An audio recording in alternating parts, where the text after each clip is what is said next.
mental health conditions cause enormous anguish to individuals and their loved ones.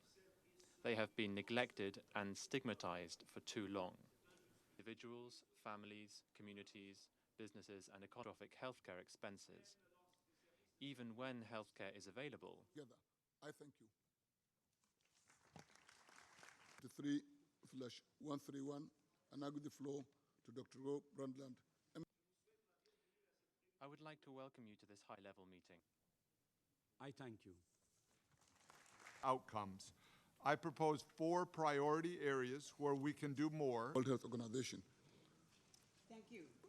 Mr. President, around 30 years ago, some development agencies and Western governments 1 year, in addition to disbursement of medicine for free through governmental and is inseparable from all of our work on or indeed sustainable financing or zero hunger and sanitation.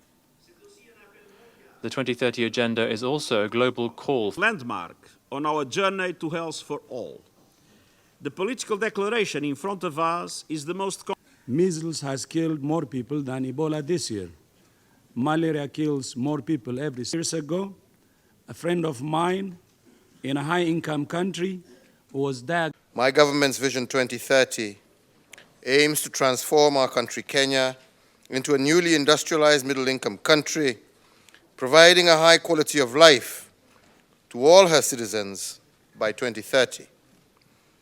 We believe that improving the health and welfare of citizens in their lives guarantees our economic growth and competitiveness by ensuring healthy, productive populations. The attainment of universal health coverage by 2022 is one of 4 big agenda of my administration. Focus is on ensuring access to affordable, quality health services as a basic for ending extreme poverty, improving productivity, especially in low-income and middle-income areas.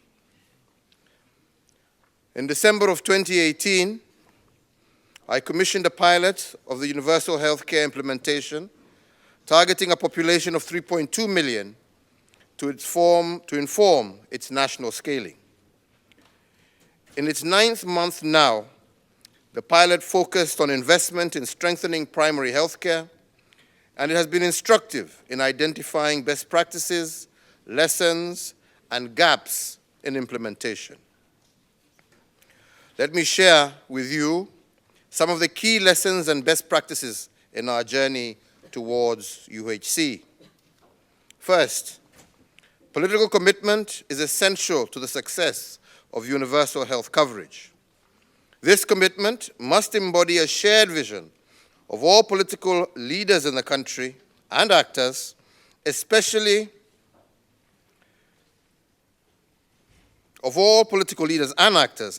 in counties with more than one level of government like Kenya. Furthermore, the commitment will only be impactful if translated from a shared vision to collaborative action. Second, the largest dividend that can be gained from political commitment is the mobilization of community and citizen ownership of universal health coverage. Indeed, the principle of leave no one behind needs to resonate with each and every citizen, thus reinforcing the much-needed social accountability for the success of service delivery in all interventions. Third, the harmonization and alignment of all action and interventions by health sector actors, where local, national, and international is absolutely necessary.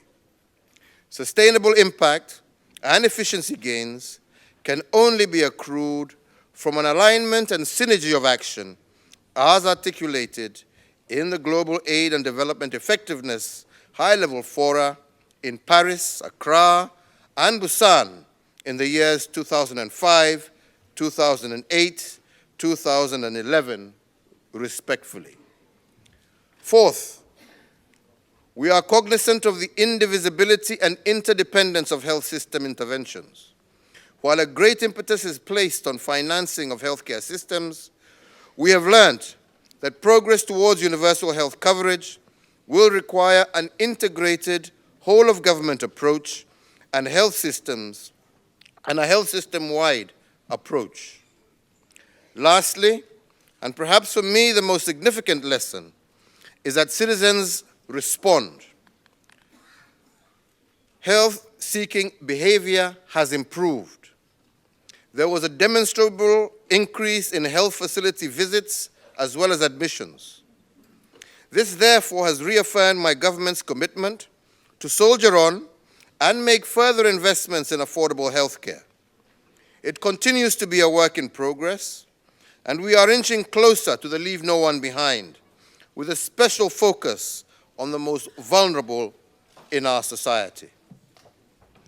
Ladies and gentlemen, my government will continue to implement health care in a whole-of-government approach, seeking to leverage lessons learned and to capitalize on the devolution of health services, which has provided an opportunity for the implementation of health services that are people-centered and responsive to their needs. This meeting presents us with an opportunity to once again renew and galvanize our political commitments while creating more partnerships towards the realization of universal health coverage for all. My government looks forward to creating partnerships that will assist us realize major capital investments in health, while at the same time focusing on basic primary healthcare services and finding ways of integrating cost-effective technological advances in providing care, even at the lowest level. I wish to reiterate the support and commitment of my government to contribute to global efforts towards the achievement of universal health coverage and all sustainable development goals.